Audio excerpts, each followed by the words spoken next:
नमस्कार, मैं हूं सत्यपाल और आप देख रहे हैं CWB हिंदी न्यूज। शक संवत 1948 विक्रम संवत 2083 आज आषाढ़ मास के कृष्ण पक्ष की त्रयोदशी तिथि और दिन रविवार है। तदनुसार अंग्रेजी तारीख 12 जुलाई सन 2026। सबसे पहले आज की सुर्खियां। देश के 70% हिस्से में मानसूनी बादल गायब। राजस्थान समेत 7 राज्य में अगले 5 दिन नहीं होगी बारिश। हरियाणा सरकार का फैसला, सभी शहरी निकायों में लागू हुआ पार्षद आपातकालीन कोष। हरियाणा में जल्द लॉन्च होगा ACB का नया ऐप। लोग अब घर बैठे कर सकेंगे भ्रष्ट अधिकारियों की शिकायत। हरियाणा में जर्जर भवनों में अब नहीं होगी पढ़ाई। हर जिले में ADC संभालेंगे सरकारी स्कूलों की कमान। हरियाणा में नशे के खिलाफ अब एक और बड़ा एक्शन। CM सैनी ने जिला स्तर पर टास्क फोर्स बनाने का किया ऐलान।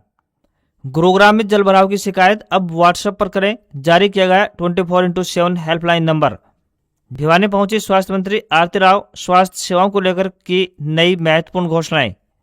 भिवानी में पूर्व मंत्री JP दलाल का बड़ा आरोप। बोले 250 करोड़ रुपए रोकने वाले अधिकारियों की होनी चाहिए जांच। बीमा क्लेम रोककर मुझे चुनाव हरवाया। हरियाणा में SIR अभियान में अड़चन डालने वालों की अब खैर नहीं। एक्शन में आया चुनाव आयोग। हरियाणा के स्कूलों में नोट वाली टाई होगी बंद। 7 साल के बच्चे की मौत के बाद बाल आयोग की बड़ी एडवाइजरी। चंडीगढ़ में मरीजों के लिए खुशखबरी। सरकारी अस्पतालों में अब शाम की OPD जल्द होने जा रही है शुरू। हरियाणा में नदियां उफान पर पहुंची। कुरुक्षेत्र के 4 गांव में बाढ़ जैसे हालात बने। अजय चौटाला सतलोक आश्रम में रामपाल से मिलने पहुंचे। कुछ दिन पहले दिग्विजय चौटाला भी पहुंचे थे। रेवाड़ी वालों का सफर आसान। 10,428 करोड़ से होगा नई मेट्रो का विस्तार। भारत को पछाड़कर इंग्लैंड नंबर 1 T20 टीम बनी। 56 रन से हराकर सीरीज 4-0 से जीती। बिना डेटा वाले मोबाइल रिचार्ज प्लान हो सकते हैं सस्ते। 70% तक घट सकती हैं कीमतें। और 2010 के champion Spain football world cup 2026 के सेमीफाइनल में पहुंची। अब उसका सामना 14 जुलाई की रात 12:30 बजे फ्रांस से होगा। और अब खबरें विस्तार से।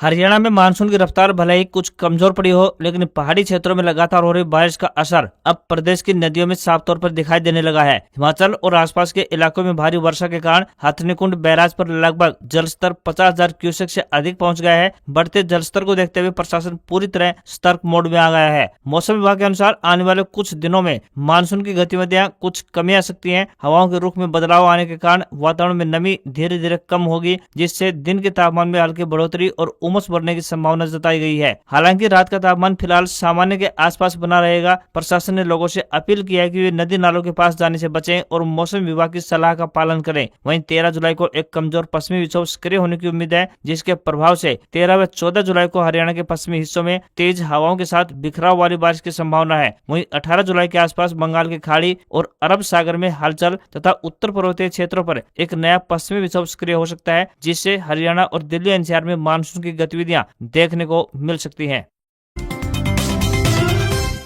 हरियाणा में भ्रष्टाचार के खिलाफ कार्रवाई को और अधिक प्रभावी बनाने के लिए जल्द ही एंटी करप्शन ब्यूरो का एक नया मोबाइल ऐप लॉन्च किया जाएगा। इस ऐप के माध्यम से प्रदेश के लोग अब घर बैठे ही भ्रष्ट अधिकारियों के खिलाफ शिकायत दर्ज करवा सकेंगे। शिकायत मिलते ही विजिलेंस और एंटी करप्शन ब्यूरो की टीम एक क्लिक पर लोगों की पहुंच में होगी और शिकायत पर तुरंत कार्रवाई की प्रक्रिया शुरू की जाएगी। ये जानकारी हरियाणा एंटी करप्शन ब्यूरो के DGP आरशेंद्र सिंह चावला ने फरीदाबाद के सेक्टर 78 में ACB के नए कार्यालय भवन की आधारशिला रखने के दौरान दी। उन्होंने बताया कि हरियाणा सरकार प्रदेश में भ्रष्टाचार मुक्त बनाने के लिए लगातार नए कदम उठा रही है। इसी कड़ी में ऐसा सिस्टम विकसित किया जा रहा है, जिससे आम नागरिकों को भ्रष्टाचार की शिकायत दर्ज करवाने के लिए सरकारी कार्यालयों के चक्कर नहीं लगाने पड़ेंगे। उन्होंने प्रदेशवासियों से अपील किया कि यदि कोई ऐसा व्यक्ति जो कि किसी सरकारी अधिकारी द्वारा रिश्वत मांगने या किसी अन्य प्रकार के भ्रष्टाचार से परेशान है, तो बिना किसी डर के एंटी करप्शन ब्यूरो से संपर्क कर सकता है।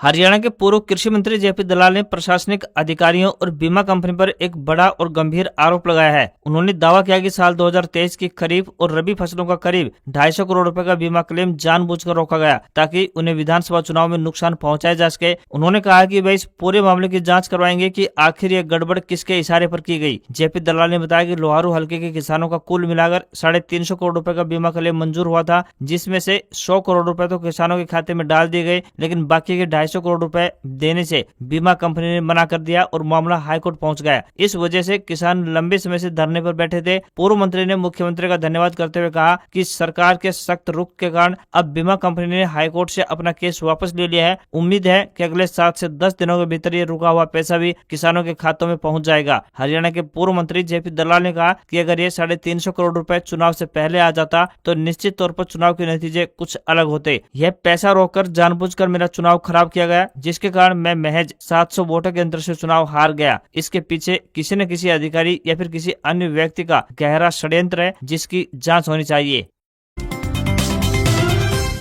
हरियाणा की स्वास्थ्य मंत्री आरती सिंह राव पदभार संभालने के बाद पहली बार भिवानी पहुंची। इस दौरान उन्होंने महम रोड स्थित प्राकृतिक चिकित्सालय में नए फिजियोथेरेपी सेंटर का शुभारंभ किया। भिवानी दौरे के दौरान स्वास्थ्य मंत्री ने क्षेत्र के विकास और स्वास्थ्य सेवाओं को लेकर कई महत्वपूर्ण घोषणाएं की और जनता की समस्याएं भी सुनी। स्वास्थ्य मंत्री ने उन चर्चाओं पर विराम लगा दिया जिनमें कहा जा रहा था कि स्थानीय सिविल अस्पताल को मेडिकल कॉलेज में मर्ज किया जा सकता है। आरती सिंह राव ने स्पष्ट शब्दों में कहा कि चौधरी बंशीलाल नागरिक अस्पताल का किसी भी सूरत में पंडित नेकीराम शर्मा मेडिकल कॉलेज में समायोजन यानी कि मर्ज नहीं किया जाएगा। मेडिकल कॉलेज में फिलहाल चिकित्सकों की कमी है, इसलिए कुछ विशेषज्ञ डॉक्टरों को वहां व्यवस्था संभालने के लिए भेजा गया है। पत्रकारों से बातचीत के दौरान जब स्वास्थ्य मंत्री को यह बताया गया कि भिवानी के चौधरी बंशीलाल नागरिक अस्पताल की ओपीडी पिछले 2 साल से बंद पड़ी है, तो वे पूरी तरह हैरान रह गई। उन्होंने इस मामले को गंभीरता से लेते हुए आश्वासन दिया कि वे तुरंत चंडीगढ़ पहुंचकर इस संबंध में संज्ञान लेंगी और अधिकारियों से जवाब तलब करेंगी। स्वास्थ्य मंत्री ने बताया कि 17 जुलाई को प्रधानमंत्री श्री नरेंद्र मोदी भिवानी और महेंद्रगढ़ के मेडिकल कॉलेज का विधिवत लोकार्पण करने जा रहे हैं। उन्होंने कहा कि यह हरियाणा के लिए गर्व की बात है कि राज्य में एक साथ 2 बड़े मेडिकल कॉलेज स्वास्थ्य सेवाओं के लिए शुरू होने जा रहे हैं। मतदाता सूचियों के विशेष गहन पुनरीक्षण यानी एसआईआर के दौरान बूथ लेवल अधिकारियों व निर्वाचन कर्मचारियों से दुर्व्यवहार की शिकायतों को लेकर चुनाव आयोग सख्त हो गया है। हरियाणा के मुख्य निर्वाचन अधिकारी ए श्रीनिवास ने कहा कि निर्वाचन कार्य में बाधा डालने अथवा सरकारी कर्मचारियों के साथ किसी भी प्रकार की अभद्रता एवं कानून व्यवस्था भंग करने के प्रयास को किसी भी सूरत में बर्दाश्त नहीं किया जाएगा। ऐसे मामलों में नियमानुसार कठोर कानूनी कार्रवाई की जाएगी। उन्होंने बताया कि विशेष गहन पुनरीक्षण के दौरान बूथ लेवल अधिकारियों व निर्वाचन कर्मचारियों द्वारा घर घर जाकर प्रपत्रों का विवरण एवं संग्रहण किया जा रहा है। ऐसे में सभी मतदाता कार्य के दौरान अधिकारियों व कर्मचारियों को पूरा सहयोग करें। 14 जुलाई तक गणना प्रपत्र जमा करवाने की आखिरी तारीख है। सभी मतदाता समय रहते अपना एसआईआर फॉर्म बीएलओ के पास अवश्य जमा करवा दें। हरियाणा के मुख्यमंत्री नायब सिंह सैनी ने प्रदेशवासियों से आह्वान किया है कि वे स्वयं नशे से दूर रहने के साथ साथ अपने परिवार, गांव, मोहल्ले और शहर को भी नशा मुक्त बनाने का संकल्प लें। उन्होंने कहा कि नशे के खिलाफ लड़ाई केवल सरकार या पुलिस की नहीं बल्कि पूरे समाज की सामूहिक जिम्मेदारी बनती है। सरकार का उद्देश्य केवल नशा तस्करों को पकड़ना नहीं बल्कि समाज में नशे की मांग को समाप्त करना भी है। मुख्यमंत्री ने कहा कि नशा केवल कानून व्यवस्था का विषय नहीं है बल्कि मानवता, परिवार, संस्कृति और राष्ट्र निर्माण से जुड़ा गंभीर सामाजिक संकट है। मुख्यमंत्री ने कहा कि प्रधानमंत्री नरेंद्र मोदी के नेतृत्व में विकसित भारत के निर्माण का लक्ष्य तभी पूरा होगा जब देश और प्रदेश का युवा नशे से दूर रहकर अपनी ऊर्जा राष्ट्र निर्माण में लगाएगा। नायब सिंह सैनी ने कहा कि नशा मुक्त हरियाणा का संकल्प केवल वर्तमान की आवश्यकता यानी जरूरत नहीं है बल्कि आने वाली पीढ़ियों के भविष्य की सुरक्षा का अभियान है। इस दिशा में कार्य करने वाला प्रत्येक सामाजिक संगठन, स्वयंसेवक, केमिस्ट, पुलिस अधिकारी और जागरूक नागरिक प्रदेश के उज्जवल भविष्य के निर्माण में महत्वपूर्ण भूमिका निभा रहा है। नशा माँ की मुस्कान, पिता का सहारा, बहन की सुरक्षा, पत्नी का विश्वास और बच्चों का भविष्य तक छीन लेता है। मुख्यमंत्री ने घोषणा की कि नशे के खिलाफ जन भागीदारी बढ़ाने के लिए जिला एवं स्थानीय स्तर पर टास्क फोर्स गठित की जाएगी। इसमें एसडीएम, बीडीपीओ, ग्राम सरपंच और नशा विरोधी अभियान से जुड़े एनजीओ प्रतिनिधियों को शामिल किया जाएगा ताकि जमीनी स्तर पर प्रभावी समन्वय और जागरूकता अभियान चलाया जा सके। उन्होंने बताया कि सरकार नशा कारोबारियों के खिलाफ लगातार सख्त कार्रवाई कर रही है। नशे के कारोबार में शामिल लोगों की संपत्तियां सीज की गई है और अवैध निर्माणों पर बुलडोजर चलाकर कार्रवाई भी की गई है। नायब सैनी सरकार ने सरकारी स्कूलों की व्यवस्था सुधारने को लेकर हरियाणा में बड़ा फैसला लिया है। अब स्कूल में सफाई व्यवस्था से लेकर मिड डे मील की थाली और बच्चों की सुरक्षा की निगरानी अतिरिक्त उपायुक्त यानी एडीसी करेंगे। मुख्यमंत्री की मंजूरी के बाद शिक्षा विभाग की ओर से एडीसी को जिला नोडल अधिकारी की कमान सौंप दी गई है। अब जिला शिक्षा अधिकारी से लेकर ब्लॉक शिक्षा अधिकारी और स्कूल मुखिया के कार्यों की निगरानी यानी मॉनिटरिंग एडीसी करेंगे। एडीसी निगरानी के साथ साथ स्कूलों का औचक निरीक्षण कर खामियों की रिपोर्ट भी तैयार कर मुख्यालय को भेजेंगे। एडीसी स्कूलों की निगरानी से लेकर आधारभूत सुविधाओं, मिड डे मील, शिक्षण गुणवत्ता, डिजिटल संसाधनों और सरकारी योजनाओं के क्रियान्वयन तक हर पहलू पर सीधी नजर रखेंगे। सरकार की ओर से स्पष्ट हिदायत दी गई है कि किसी भी सरकारी स्कूल में छात्र छात्राओं को असुरक्षित या फिर जर्जर भवन में नहीं बैठाया जाएगा। साथ ही शिक्षा विभाग ने आदेश में स्पष्ट किया है कि स्कूलों में उपलब्ध स्मार्ट बोर्ड, कंप्यूटर, टैबलेट और अन्य डिजिटल संसाधनों का प्रभावी उपयोग सुनिश्चित किया जाएगा।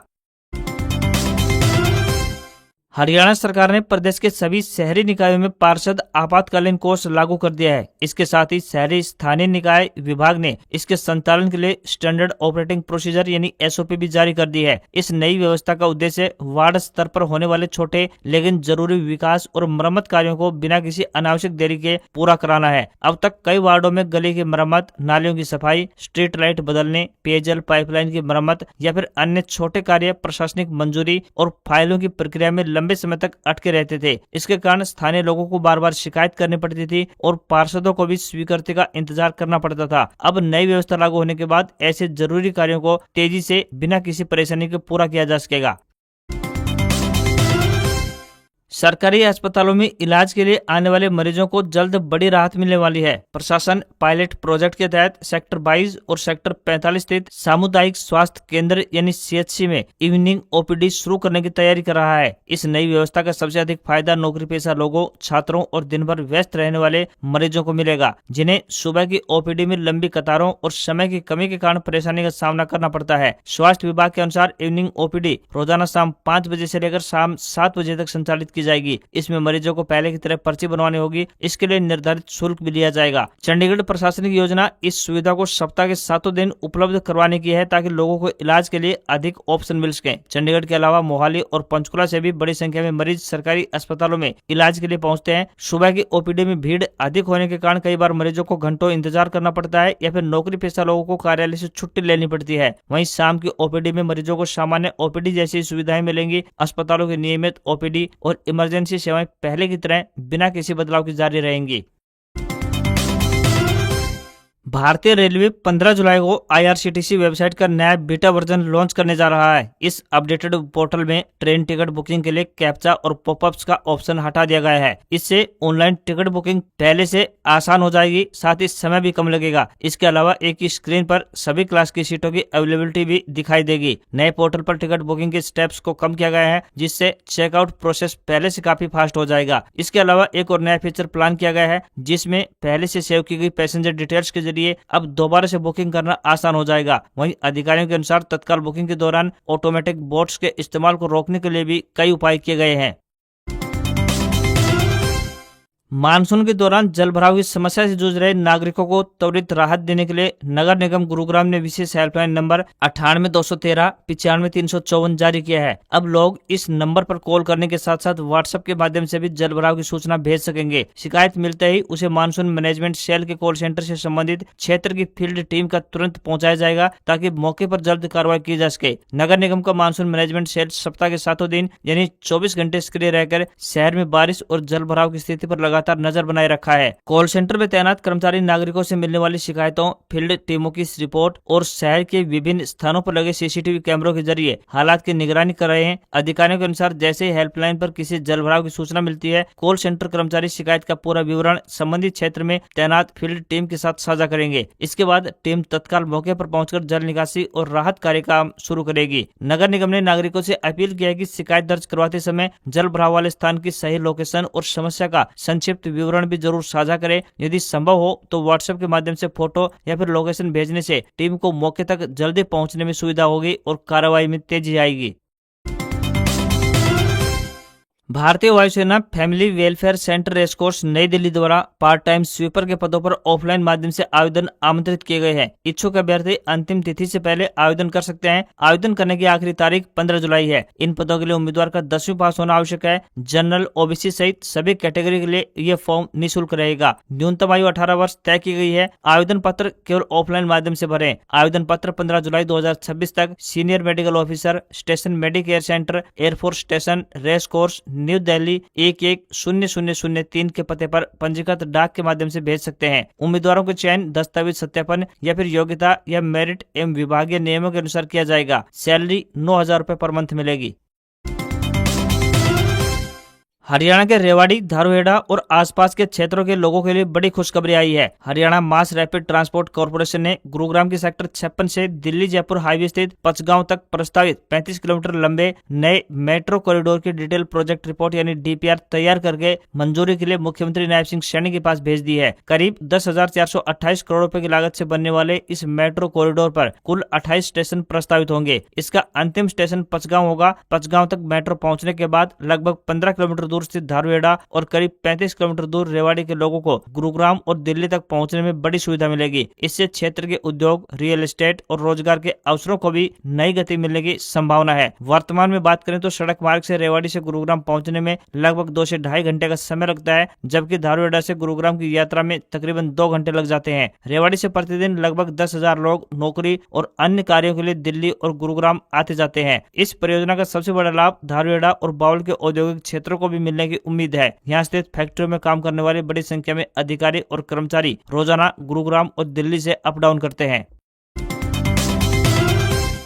पूर्वी मध्य प्रदेश, पूर्वी उत्तर प्रदेश, राजस्थान, गुजरात, महाराष्ट्र समेत देश के 7 राज्यों में अगले 5 दिनों तक कम बारिश होने की संभावना जताई गई है। ऐसा इसलिए क्योंकि देश के 70% हिस्से से बादल गायब हो गए हैं। आईएमडी की नई सैटेलाइट तस्वीरों के मुताबिक बादल पूर्व और पूर्वोत्तर के राज्यों जैसे उत्तराखंड, यूपी, बिहार, मेघालय, मिजोरम और त्रिपुरा की तरफ चले गए हैं। पहलगाम के नाला ओवेरा इलाके में बादल फटने की घटना सामने आई है, जिससे वहां बने होटल में पानी और मलबा घुस गया। यह इलाका अमरनाथ यात्रा रूट से 4 किलोमीटर की दूरी पर स्थित है। इधर देश के जिन हिस्सों में मानसून थोड़ा बहुत सक्रिय है, वहां सड़कों पर पानी भरने, नदियों में बाढ़ आने जैसी घटनाएं सामने आ रही हैं। वहीं बिजनौर में गंगा और उसकी सहायक मालन नदी उफान पर है। दिल्ली का अधिकतम तापमान बढ़ गया है। भारतीय मौसम विभाग यानी आईएमडी ने अगले कुछ दिनों तक आसमान में बादल छाए रहने और कोई खास बारिश न होने का अनुमान लगाया है। दूसरी तरफ राजस्थान के कुछ हिस्सों में तेज हवाएं चली और कुछ जगहों पर हल्की से मध्यम बारिश भी हुई है। रिपोर्ट्स के मुताबिक राज्य में सबसे अधिक बारिश चूरू जिले के राजगढ़ व सादलपुर में यानी 55 मिलीमीटर दर्ज की गई। तो राजस्थान में मानसून धीमा पड़ गया है। अब 15 जुलाई से मानसून के फिर से तेजी पकड़ने की उम्मीद जताई गई है। साथ ही हरियाणा में भी मानसून की रफ्तार पर अब थोड़ा ब्रेक लगने वाला है। वहीं दूसरी तरफ उत्तराखंड के ऋषिकेश में पहाड़ी इलाकों में लगातार हो रही भारी बारिश के कारण गंगा नदी का जलस्तर बढ़ गया है। त्रिवेणी घाट पर गंगा का पानी डेंजर लेवल के मार्ग तक पहुंच गया है।